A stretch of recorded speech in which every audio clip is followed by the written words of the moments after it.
Okay, this really isn't a how-to. This is just more of a showcase. And what I've done is RGB mod this TurboGrafx 16.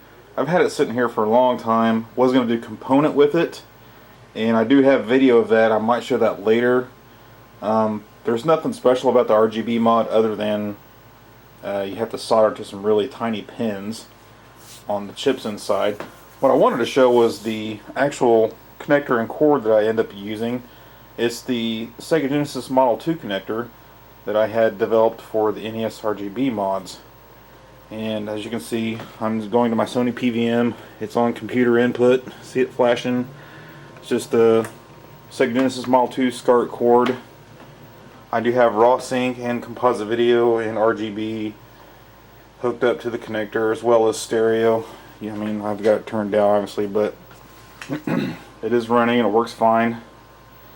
So really, what I wanted to do was show you the connector. You can see it's just in there just so perfectly. Remove the RF modulator, and I guess what I really should do is show you before and after, but that connector is just kind of press fit from the outside, and I have just put some super glue on it to hold it in place. It's not connected to the bottom half of the shell at all, but it just fits so perfectly in the hole they left. I have not modified the top shell at all. It just fits so perfectly in that half circle there where the RF jack would plug in.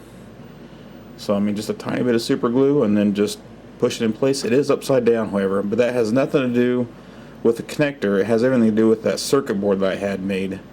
That little tiny board that sits, that helps you connect the pins on the back of the connector to your wires. If I could just flip that board, then I could put it in there properly.